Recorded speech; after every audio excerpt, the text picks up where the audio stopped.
Good evening, Julius Jackson. Good evening, Mr. Graham Jones. How are you? Doing very well, man. Doing very well. Thank you so much for talking to Bayloric TV. No problem, man. Of course, anytime, man. Okay, first of all, congratulations on making your Showtime debut. Thank you, man. Thank you. So, what did it feel like with the big lights and fighting in America? What was it all like? It was nice, man. I liked it, man. I feel like I'm made for it. I had a great time. I felt comfortable. Didn't feel nervous or scared or anything like that. So it was great. I felt very comfortable in the ring, man, and dealing with the lights and the crowd and everybody. And it was a great time. Got one of my favorite referees to be the referee at my fight, Jack Reese. So that was awesome too. Okay, so what do you think you learned from the whole experience? I learned a few little things. I need to be a little patient, a little more. I kind of got a little anxious at certain points in the fight, and I caused myself to reach and kind of, be off balance because I was reaching. So things like that. Just being more patient, taking my time. I didn't really feel like I was in the trenches ever in the fight. I want to feel that. I really want to be in a tough fight. I don't know why. My coaches call me crazy for it, but just learn to be more patient and just stay relaxed. I think that's the biggest thing I took away from my last fight. Okay, I noticed in the fight that the crowd seemed to be, a lot of the American crowd seemed to be obviously back in their fighter, and you being the away fighter, right. They seemed very boisterous towards you. How did that make you feel? Yeah, it didn't bother me at all, really. After the fight, I think I got more fans than I did before, but it didn't bother me at all. I kind of expected that he would have more supporters than I would, so not affected me at all. And how do you think the Americans have received you now? It's your first fight on Showtime television. Mm-hmm. So I've been getting good. I've been getting good feedback so far. On Twitter and on the social media. Also, my guys up in Big Bear all watched the fight together, and they all loved it and thought I did a good job. Coach Abel also told me I did well too, and I think I've received well. Everybody loves the chef, everybody loves the cook, so I think I'll grow on them eventually. The ones that I didn't get any fans yet, I think they'll appreciate the chef aspect of my character. So, chef, what's cooking? What's up? When's the next fight? I don't know, man. I was looking to be on the March 7th card at MGM on the Keith Thurman on the card, but looks like it's getting pushed back.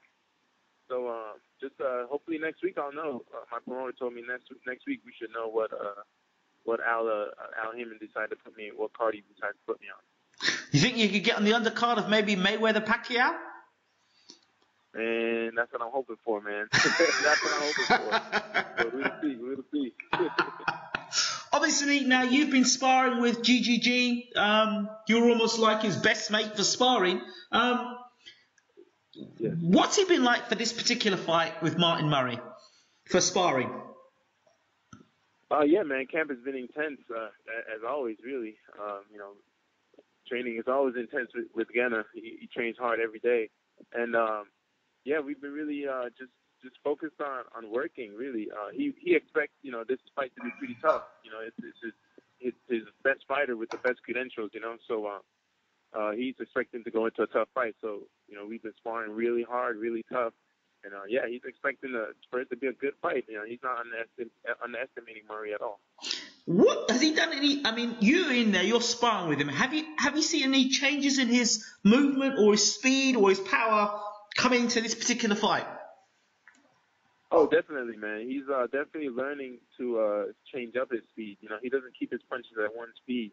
And, he's definitely learning. I'm a kind of a boxer puncher myself. So he's learning to deal with my movement a lot better, too.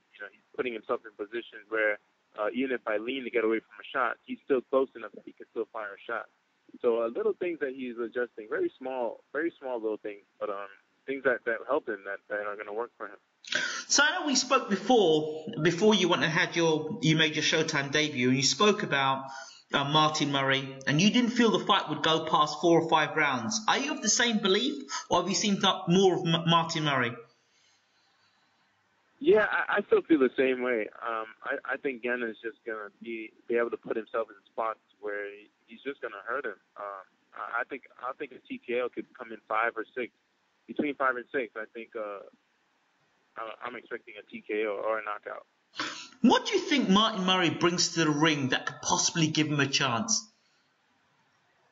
Good defense and experience. I think that those are the 2 things he brings that give him a chance to last. He's got good experience. He's fought a lot of top fighters.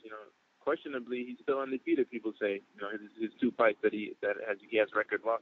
Absolutely. So he has great experience. Great experience against great fighters, and his defense. Of course, he's known for his great defense. So those 2 things I think will help him to last. What about his physicality? He's a big man for middleweight. He is, yes, he is bigger, but Gena spars with bigger dudes. Gena he spars with bigger guys than Murray, so that won't play too much into it. So you see this fight will by 5 rounds? You're saying? Yeah, I'm thinking 5, maybe 6. Do you think that Murray could hurt GRENADA in this fight, or answer any more questions? Nah, I don't see him hurting Gena at all. I don't see him. I've tried to hurt him in sparring, and it doesn't work. Really? It doesn't work, man. He's really he just knows how to position himself. His defense with his hands is not the best, but his defense with his body and his movement, he knows where to place himself. That you can't fire, you can't throw a good punch, a good his range or distance. He knows how to close the range really fast. He's sound like that. He knows how to place himself in spots like that. The biggest question people ask is, where does he get this power from? I mean, he just touches you and you fall over. Some people say, like Martin Murray says, it's because people are beaten before they get in the ring. Do you think it's that, or do you think he really does have some extraordinary sort of power? Listen, man, I'm telling you, this has never happened to me before. And I've sparred with a lot of champions. Team Uma, I sparred with Sergio Martinez, a lot of other champions I sparred with. Haitian Sensation, Daniel Eduardo. I sparred with these guys, and these guys are hard punches too.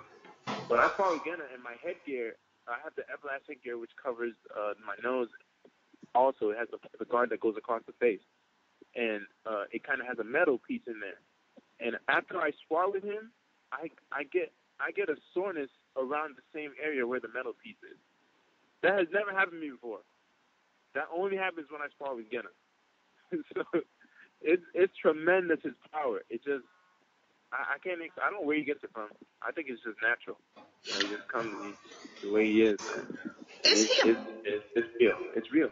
Is he a better fighter going forward or coming back? I mean, in sparring, there are things you can do that obviously would not be revealed in a fight unless he's put in that sort of position. But you've sparred with GRENADA in a lot of occasions. Where do you think you get the better of him? When you're on the front foot, or when he's on the back foot? I can't say if he's better or not, but I could say that he's more comfortable coming forward. He's in a more comfortable position coming forward. He when he's in control like that, I think he's a better fighter. Going back, he just doesn't go back much. I try to make him go back. Every now and then he'll go back as a defensive tactic, but not really fighting backwards. If he's fighting, he's coming forward. So I would say he's just more comfortable coming forward. Oscar De La Hoya, well known for giving people blueprints on how to beat Floyd Mayweather, says that the way to beat Gennady Golovkin is to put him on the back foot. That's what he says? That's what De La Hoya says, but De La Hoya also says he's got the blueprint to beat Mayweather. Yeah. And we're still waiting to see somebody beat Mayweather. Right. Yeah, I mean, he can say that, but a fighter like Gena, he only goes on his back foot if he wants to. He just never forced backwards. He knows how to control the fight, and his power makes you back up. You can't just want to stand there. If you stand there, you're gonna get hurt. So he forces everybody backwards, no matter who you are. Like Rubio. Rubio is not a backwards fighter. all of Rubio fights, if you look at Rubio's history, he's a forward fighter, but he had to go backward. He had to. He had no other choice. So I don't know. Forcing Gena to go back, that's a whole other task. What's been the mood in the camp for this Murray fight? Has there been any sort of doubts in the camp, or have there been any sort of like, this is a tough fight and it's called like grim in the gym, or has it been really, very confident the fight will get finished within a few rounds? What's it been like? No, man. Gena never underestimates an opponent. He never does. The mood is always just to work hard. He expects a good fight from each of his opponents. You respect each opponent's abilities. So it's never a mood of where this is going to be an easy fight or I'm going to end this fight early. It's always, this guy is tough. It's boxing. Anything can happen, and we got to work and make sure that we're on top of our game. So that's always the mood of camp. Okay, and finally, the super middleweight division. Carl Froch's vacated his IBF title, I believe. James Degale's probably going to try and fight for that. Sakya Bika's going to be fighting Stevenson in the light heavyweight division, and Durrell's making a defense against Badu Jack, I believe. Yeah, that's it. Andre Ward is back, looking for an opponent. Where does Julius Jackson fit in the mix? Yeah, actually, somebody on Twitter was telling me that I might be next in line for the IBF because Froch just vacated it and Degale looking to fight for it, but Degale doesn't really have an opponent to fight for it. And they don't. They said that Groves doesn't want it. Groves wants the WBC, and they say they don't see Gilberto Ramirez coming over to Europe to fight for it, and I would be next. But man, I don't know, man. I like to fit in anywhere. Would you? So hold on. So what you're basically saying? Would you take the fight against James Degale? I would fight anybody. Anybody. I feel like I'm ready for anybody. I know you said that you'd fight anybody, but the question I'm asking you: if you're number 2 as a contender for the IBF title to fight for the world title, you'd fight anybody. Does that mean you would go to Europe and fight James Degale? Yes, I would. I definitely would. You would fight James Degale to fight for the world title? Definitely would. And have you seen James Degale fight? Yes, I have. I've seen him fight a couple times. Yes. And what do you think of Degale from what you see of him? Oh, good fighter. Very good fighter. Technically sound. Very proper fighter. He knows his basics down well. But I just think I'm just younger and faster and stronger than a lot of these guys. That's just how I feel. And I think I just, outwork a lot of them. I think they're all great fighters, but I just think my time is now. I'm at the top of my game, the prime. And, I just really feel that I would just outwork a lot of these guys, who are older than me. So how do you think a fight between yourself and James Degale works out? Repeat that question? How do you think a fight would work out between yourself and James Degale? Well, he's proven to have a good chin, so I think we would go all 12, man. I think we would go all 12. And I just think I would just, outbox him and be quicker and just, I just think I was just outworking. Wow. Come out with the decision win, yeah. Do you think your promoter and management would push you that way, or do you think they'd kind of hold you back a bit?